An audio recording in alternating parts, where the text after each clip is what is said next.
श्री सीतारामचंद्राभ्यां नमः। श्रीमद् वाल्मीकि रामायण प्रथम खंड।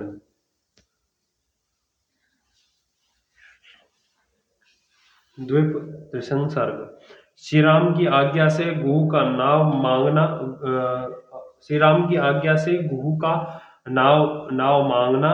श्री राम का सुमित्र को समझा बुझाकर अयोध्यापुरी लौट जाने के लिए आज्ञा देना और माता पिता आदि से कहने के लिए संदेश सुनाना। सुमंत्र के वन में ही चलने के लिए आग्रह करने पर श्री राम का उनके युक्ति पूर्वक समझाकर लौटने के लिए विवश करना। फिर तीनों का नाव पर बैठना।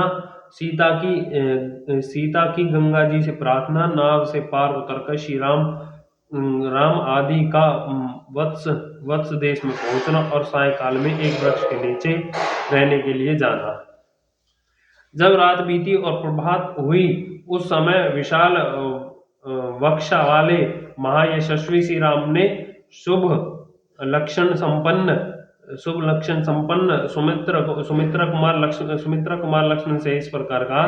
तात भगवती रात्रि व्यतीत हो गई है, अब सूर्योदय का समय आ पहुंचा है। वह अत्यंत काले रंग का पक्षी कोकिल कहू कहू बोल रहा है। वन में अव्युक्त शब्द करने वाले मयूरों की कैका वाणी भी सुनाई देती है। अब सौम्य हमें तीव्र गति से बहने वाले समुद्रगामिनी गंगा जी के पार उतरना चाहिए। मित्रों को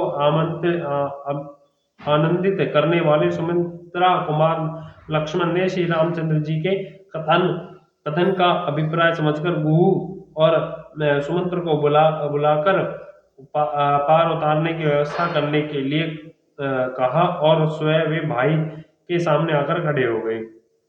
श्री रामचंद्र जी का वचन सुनकर उनका आदेश सिरोधार्य करके निषाद राज ने तुरंत अपने सचिवों को बुलाया और इस प्रकार कहा, तुम घाट पर शीघ्र ही एक ऐसी नाव ले आओ जो मजबूत होने के साथ ही सुगमता पूर्वक खेने योग्य हो, उसमें डाढ़ा लगा हुआ हो और कर्णधार बैठा हो तथा वह नाव देखने में सुंदर हो। निषाद राज गुहू का आदेश सुनकर उनका महान मंत्री गया और एक सुंदर नाव घाट पर पहुंचा कर उनसे गुहू को इसकी सूचना दी। तब गुहू ने हाथ जोड़कर श्री रामचंद्र जी से कहा, देव, यह नौका उपस्थित है, बताइए इस समय आपकी और क्या सेवा करूं। देवकुमार के सामने तेजस्वी तथा उत्तम व्रत का पालन करने वाले पुरुष सिंह श्री राम समुद्रगामिनी गंगा जी को पार करने के लिए आपकी सेवा में यह नाव आ गई है। आप शीघ्र इस पर आरूढ़ होइए। तब महान तेजस्वी श्री राम ने गुहू से इस प्रकार बोला, सखे, तुमने मेरे सारा मनोरथ पूर्ण कर दिया है, अतः शीघ्र ही सब समान नाव पर चढ़ाओ। यह कहकर श्री राम ने और लक्ष्मण ने कवच धारण करके तरकश एवं तलवार बांधी तथा धनुष लेकर वे दोनों भाई जिस मार्ग से सब लोग घाट पर जाए करते थे उससे सीता के साथ गंगा जी के तट पर गए। उस समय धर्म के ज्ञाता भगवान श्री राम के पास जाकर सारथी सुमंत्र ने विनती भाव से हाथ जोड़कर पूछा, प्रभु, अब मैं आपकी क्या सेवा करूं। तब दशरथ नंदन श्री राम ने सुमंत्र को उत्तम दाहिने हाथ से स्पर्श करते हुए कहा, सुमंत्र जी, अब आप शीघ्र ही पुनः महाराज के पास लौट जाइए और वहां सावधान होकर रहिए। उन्होंने फिर कहा, इतनी दूर तक महाराज की आज्ञा से मैंने रथ द्वारा यात्रा की है, अब हम लोग रथ छोड़कर पैदल ही महान वन की यात्रा करेंगे, अतः आप लौट जाइए। अपने को घर लौटने की आज्ञा प्राप्त हुई देखकर सारथी सुमंत्र शोक से व्याकुल हो उठे और ईश्वर नंदन पुरुष सिंह श्री राम से इस प्रकार बोले, रघुनंदन, जिसकी प्रेरणा से आपको भाइयों और पत्नियों के साथ साधारण मनुष्यों की भांति वन में रहने की विवश होना पड़ रहा है, उस देव का इस संसार में किसी भी पुरुष ने उल्लंघन नहीं किया है। जब आप जैसे महान पुरुष पर यह संकट आ गया है, तब मैं समझता हूँ कि ब्रह्मचर्य पालन, वेदों के स्वाध्याय, दयालुता तथा सरलता में ही किसी की फल की सिद्धि नहीं है। वीर रघुनंदन, इस प्रकार पिता के सत्य की रक्षा के लिए विधि नंदिनी सीता और भाई लक्ष्मण के साथ वन में निवास करते हुए आप तीनों लोकों पर विजय प्राप्त करने वाले हैं। महापुरुष नारायण की भांति उत्कर्ष महायश प्राप्त करेंगे। श्री राम, निश्चय ही हम लोग हर तरह से मारे गए, क्योंकि आपने हम पूर्ववासियों को अपने साथ न ले जाकर अपने दर्शन जनित सुख से वंचित कर दिया है। अब हम पापनी कैकेयी के वश में पड़े हैं और दुख भोगेंगे। आत्मा के समान प्रिय श्री रामचंद्र जी से ऐसी बात कहकर उन्हें दूर जो जाने को उद्गत देख सारथी सुमंत्र दुख से व्याकुल होकर देर तक रोते रहे। आंसुओं का प्रवाह रुकने पर आचमन करके पवित्र हुए सारथी श्री रामचंद्र जी ने बारंबार मधुर वाणी में कहा, सुमंत्र जी, मेरी दृष्टि ईश्वर कुशलियों का हित करने वाला सुधा आपके समान दूसरा कोई नहीं है। आप ऐसा प्रयत्न करें जिससे महाराज दशरथ मेरे लिए शोक न हो। पृथ्वीपति महाराज दशरथ एक तो बूढ़े, दूसरे उनका सारा मनोरथ चूर चूर हो गया है, इसलिए उनका हृदय शोक से पीड़ित है। यही कारण है कि मैं आपको उनकी संभालने के लिए कहता हूँ। वे महामनस्वी महाराज कैकेयी की प्रिय करने की इच्छा से आपको जो कुछ जैसा भी आज्ञा दे, आप उसका आदर पूर्वक पालन करें, यही मेरा अनुरोध है। राजा लोग इसलिए राज्य का पालन करते हैं कि किसी भी कार्य में इनकी मन की इच्छा पूर्ति विघ्न न डाला जाए। सुमंत्र जी, जिस किसी भी कार्य में जिस किसी तरह भी महाराज को अप्रिय बात से खिन्न होने का अवसर न आवे तथा वे शोक से दुबले न हो, वह आपको उसी प्रकार करना चाहिए। जिन्होंने कभी भी दुख नहीं देखा है, उन आर्य, जितेंद्रिय और वृद्ध महाराज को मेरी ओर से प्रणाम करके यह बात कहिए, हम लोग अयोध्या से निकल गए हैं अथवा हमें वन में रहना पड़ेगा। इस बात को लेकर न तो वे कभी शोक करता हूँ और न लक्ष्मण ही इसका शोक है, लक्ष्मण को ही इसका शोक है। 14 वर्ष समाप्त होने पर पुण्य शीघ्र ही लौट आएंगे और इस समय आप मुझे, लक्ष्मण और सीता को फिर से देखेंगे। सुमंत्र जी, महाराज से ऐसा कहकर आप मेरी माता से उनके साथ बैठी हुई अन्य देवी माताओं के तथा कैकेयी से भी बारंबार मेरा कुशल समाचार कहिए। माता कौशल्या से कहिए कि तुम्हारा पुत्र स्वास्थ्य एवं प्रसन्न है। और इसके बाद सीता की ओर से, मुझ ज्येष्ठ पुत्र की ओर से तथा लक्ष्मण की ओर से भी माता की चरण वंदना कर दीजिएगा। तदनंतर मेरी ओर से महाराज से भी यह निवेदन कीजिएगा कि आप भरत को शीघ्र ही बुला ले और जब वे आ जाएं तब उन्हें अपने अभीष्ट युवराज पद पर उनका अभिषेक कर दे। भरत को छाती से लगाकर और युवराज के पद पर अभिषिक्त करके आपको हम लोगों के वियोग से होने वाले दुख को दबा नहीं सकेगा। भरत से भी हमारा यह संदेश कह दीजिएगा कि महाराज के प्रति जैसा तुम्हारा बर्ताव है वैसा ही समान रूप से सभी माताओं के प्रति होना चाहिए। तुम्हारी दृष्टि में कैकेयी का जो स्थान है वही समान रूप से सुमित्रा और मेरी माता कौशल्या का भी होना उचित है। इन सब में कोई अंतर न रखना। पिताजी का प्रिय करने की इच्छा से युवराज पद को स्वीकार करके यदि तुम राजा की देखभाल करते रहोगे तो इहलोक और परलोक में सदा ही सुख पाओगे। श्री रामचंद्र जी ने सुमंत्र को लौटते हुए जब इस प्रकार समझाया तब उनकी सारी बातें सुनकर वे श्री राम से स्नेहपूर्वक बोले, तात, सेवक का स्वामी के प्रति सत्कार पूर्वक बर्ताव होना चाहिए। उसका यदि मैं आपसे बात करते समय पालन न कर सकूं, यदि मेरे मुख से स्नेहवश कोई भ्रष्ट पूर्वक बात निकल जाए तो यह मेरा भक्त है ऐसा समझकर आप मुझे क्षमा कीजिएगा। जो आपके वियोग से पुत्र शोक से आतुर हुए माता की भांति संताप हो रही है, उस अयोध्यापुरी में मैं आपको साथ लिए बिना कैसे लौट जा सकता हूँ। आते समय लोगों ने मेरे रथ में श्री राम को विराजमान देखा था, अतः अब इस रथ को श्री राम से रहित देखकर उन लोगों को और उन अयोध्यापुरियों का भी हृदय विदर्धन हो जाएगा। जैसे युद्ध में अपने स्वामी वीर रथ के मारे जाने वीर रथी के मारे जाने पर जिसमें केवल सारथी शेष रह गया हो, ऐसे रथ को देखकर उनकी अपनी सेना अत्यंत दयनीय अवस्था में पड़ जाएगी। उस समय उस प्रकार मेरे इस रथ को आपसे सूना देखकर सारी अयोध्या नगरी दीन दशा को प्राप्त हो जाएगी। आप दूर रहकर भी प्रजा के हृदय में निवास करेंगे ने के कारण सदा उनके समान ही खड़े रहेंगे। निश्चय ही इस प्रकार प्रजा वर्ग के सब लोगों ने आपका ही चिंतन करते हुए खाना पीना छोड़ दिया है होगा। श्री राम जिस समय आप वन को आने लगे, उस समय आपके शोक व्याकुल चित हुई प्रजा ने जैसा अर्तनाद एवं शोभ प्रकट किया है, उसे तो आपने देखा ही था। आपके अयोध्या से निकलते समय पूर्ववासियों ने जैसा अर्तनाद किया था, आपके बिना मुझे खाली रथ लिए लौट देखकर उससे भी 100 गुना हाहाकार करेंगे। क्या मैं महारानी कौशल्या से जाकर कहूंगा कि मैंने आपके बेटे को मामा के घर पहुंचा दिया है, इसलिए आप संताप न करें। यह बात प्रिय होने पर भी असत्य है, अतः ऐसा असत्य वचन भी मैं कभी नहीं कह सकता। फिर यह अप्रिय सत्य भी कैसे सुना सकता हूँ कि मैं आपके पुत्र को वन में पहुंचा आया हूँ।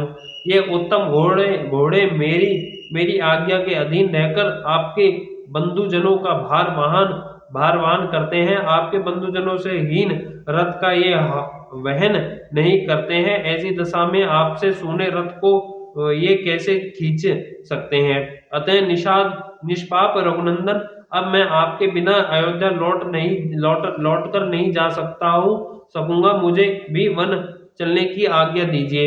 यदि इस तरह याचना करने पर भी आप मुझे त्याग ही देंगे, तो मैं आपके द्वारा परित्याग होकर यहाँ रथ सहित अग्नि में प्रवेश कर जाऊंगा। रघुनंदन, वन में आपकी तपस्या में विघ्न डालने वाले जो जंतु उपस्थित होंगे, मैं उस रथ के द्वारा उन सबको दूर भगा दूंगा। श्री राम, आपकी कृपा से मुझे आपको रथ पर बिठाकर यहाँ तक लाने का सुख प्राप्त हुआ है।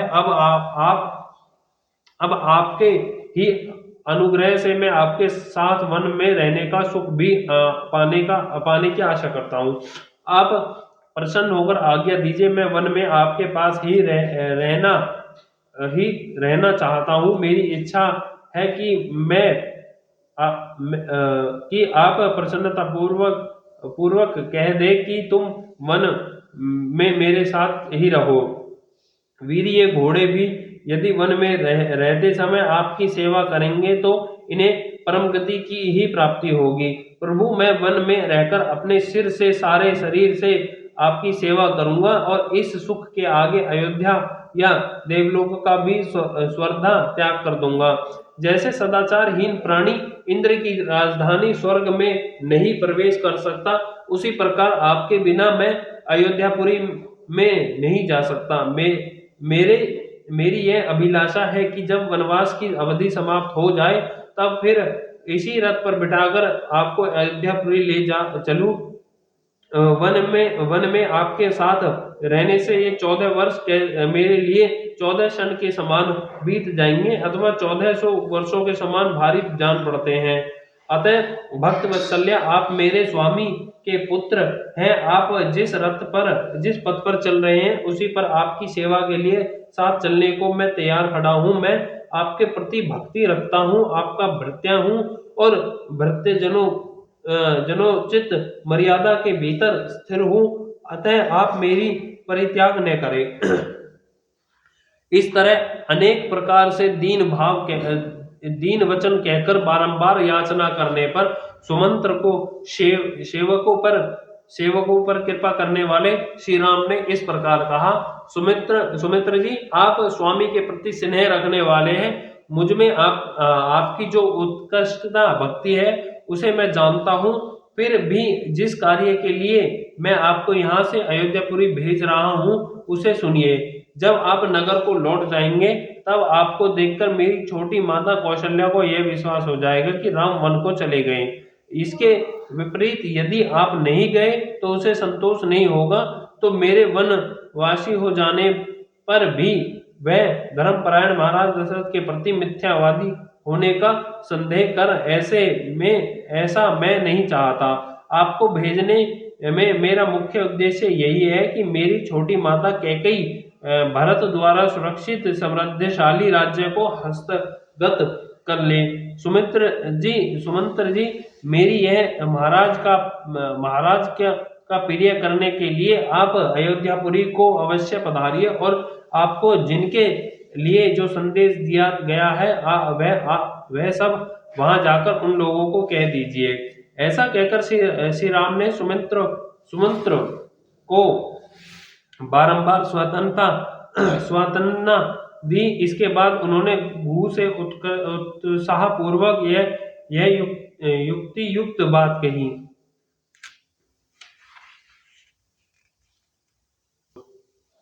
निषाद राज गुह, इस समय मेरे लिए ऐसे वन में रहना उचित नहीं है। यहाँ जनपद के लोगों को अपना आना जाना अधिक होता है।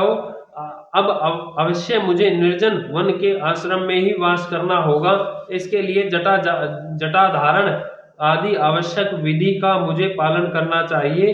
अतः फल मूल का आहार और पृथ्वी पर शयन आदि नियमों को ग्रहण करके मैं सीता और लक्ष्मण की अनुमति लेकर पिता का हित करने की इच्छा से सिर पर तपस्वी जनों के आभूषण रूप जटा धारण करके यहाँ से वन को जाऊंगा। मेरी केशों को जटा का रूप देने के लिए तुम बड़ का दूध ला दो। गुह ने तुरंत ही बड़ का दूध लाकर श्री राम को दिया। श्री राम ने उनके द्वारा लक्ष्मण की यह अपनी जटाएं बनाई। महाबाहु पुरुष सिंह श्री राम तत्काल जटाधारी हो गए। उस समय ये दोनों भाई श्री राम लक्ष्मण वल्कल वस्त्र और जटा मंडल धारण करके ऋषियों के समान शोभा पाने लगे। तदनंतर वन प्रस्थ मार्ग का आश्रय लेकर लक्ष्मण सहित श्री राम ने वन प्राश्चित व्रत को ग्रहण किया। तत्पश्चात वे अपने सहायक गुह से बोले, निषादराज, तुम सेना, खजाना, किला और राज्य के विषय में सदा सावधान रहना, क्योंकि राज्य की रक्षा का काम बड़ा कठिन माना गया है। गुह को इस प्रकार आज्ञा देकर उनसे विदा ली। इस कुश नंदन श्री रामचंद्र जी ने पत्नी और लक्ष्मण के साथ तुरंत ही वहां से चल दिए। उस समय उनके चित्त में तनिक भी व्यग्रता नहीं थी। नदी के तट पर लगी हुई नाव को देखकर ईशकुश नंदन श्री राम ने शीघ्रगामी गंगा जी के पार जाने की इच्छा से लक्ष्मण को संबोधित करके कहा, पुरुष सिंह, यह सामने नाव खड़ी है, तुम मनस्वी सीता को पकड़कर धीरे से ऊपर बिठा दो, फिर स्वयं भी नाव पर बैठ जाओ। भाई का यह आदेश सुनकर मन को वश में रखने वाले लक्ष्मण ने उसके अनुकूल चलते हुए पहले मिथिलेश कुमारी सीता को नाव पर बिठाया, फिर स्वयं भी उस पर आरूढ़ हुए। सबके अंत में लक्ष्मण के बड़े भाई तेजस्वी श्री राम स्वयं नौका पर बैठे। तदनंतर निषादराज गुह ने अपने भाई बंधुओं को नौका खेने का आदेश दिया। महातेजस्वी श्री रामचंद्र जी ने उस नाव पर आरूढ़ होने के पश्चात अपने हित के उद्देश्य से ब्राह्मण और क्षत्रियों के जपने योग्य देवी नाम इत्यादि वैदिक मंत्रों का जप करने लगे। फिर शास्त्र विधि के अनुसार आचमन करके सीता तथा उनके प्रसन्नचित होकर गंगा जी को प्रणाम किया।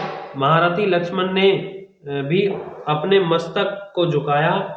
इसके बाद श्री राम ने सुमंत्र को तथा सेना सहित गुह को भी जाने की आज्ञा दे नाव में भली भांति बैठकर मल्लाहों को उसे चलाने के लिए आदेश दिया।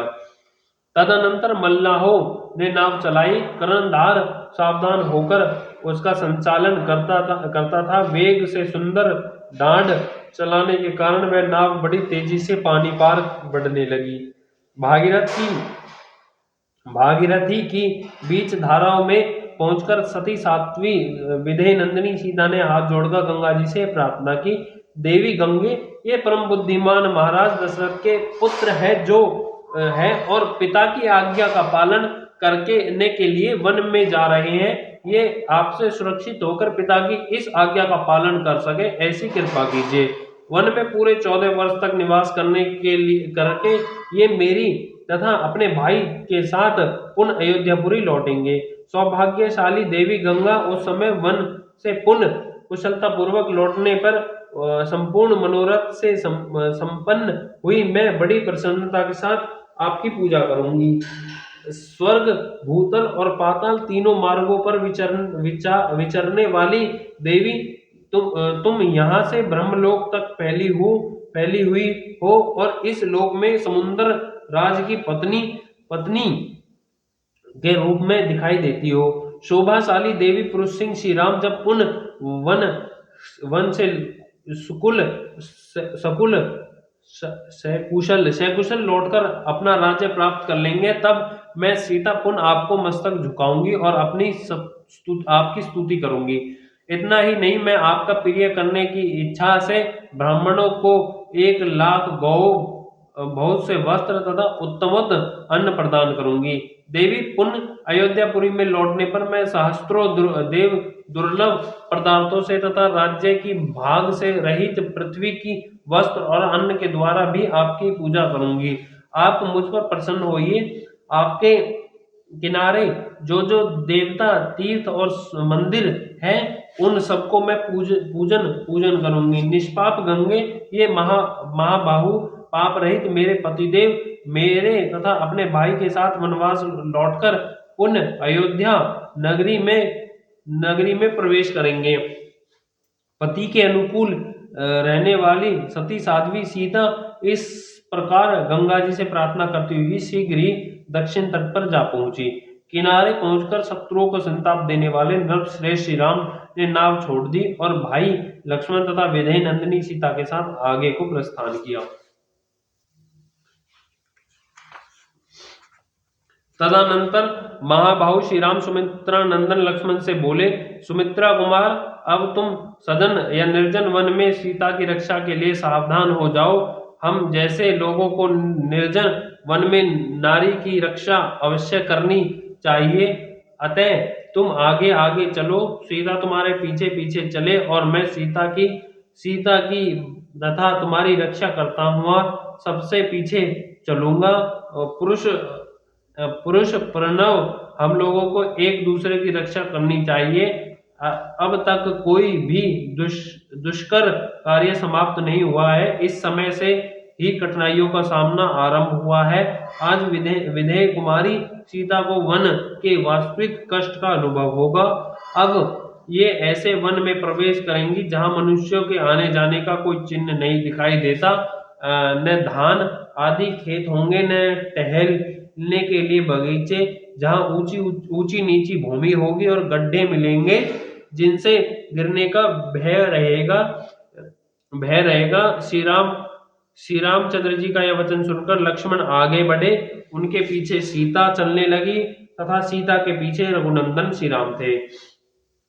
श्री रामचंद्र जी शीघ्र ही गंगा जी के उस पार पहुंचकर जब तक दिखाई दिए तब तक सुमंत्र निरंतर उन्हीं की ओर दृष्टि लगाए देखते रहे। जब वन के मार्ग पर बहुत दूर निकल जाने के वे दृष्टि से ओझल हो गए, तब तपस्वी सुमंत्र के हृदय में बड़ी व्यथा हुई। वे नेत्रों से आंसू बहाने लगे। लोकपालों के समान प्रभावशाली वरदायक महात्मा श्री राम महानदी गंगा को पार करके क्रमश समृद्धशाली वत्स देश प्रयाग में जा पहुंचे, जो सुंदर धान धान्य से संबंध था। वहां के लोग बड़े हष्ट पुष्ट थे। वहां उन दोनों भाइयों ने मृग्या विनोद्य के लिए बराह, रेत्श, प्रशत और महारूर, इन 4 महासागरों पर बाणों का प्रहार किया। तत्पश्चात जब उन्हें भूख लगी तब पवित्र कंद मूल आदि लेकर सायंकाल के समय ठहरने के लिए वे सीता जी के साथ एक वृक्ष के नीचे चले गए। इस प्रकार श्रीमद् वाल्मीकि निर्मित हर्ष रामायण आदि काव्य के अयोध्या कांड में 52वां सर्ग पूरा हुआ। बोल श्यामती रामचंद्र की जय, पवन सुत हनुमान की जय, लक्ष्मण भरत शत्रुघ्न की जय। जय श्यामती रामचंद्र की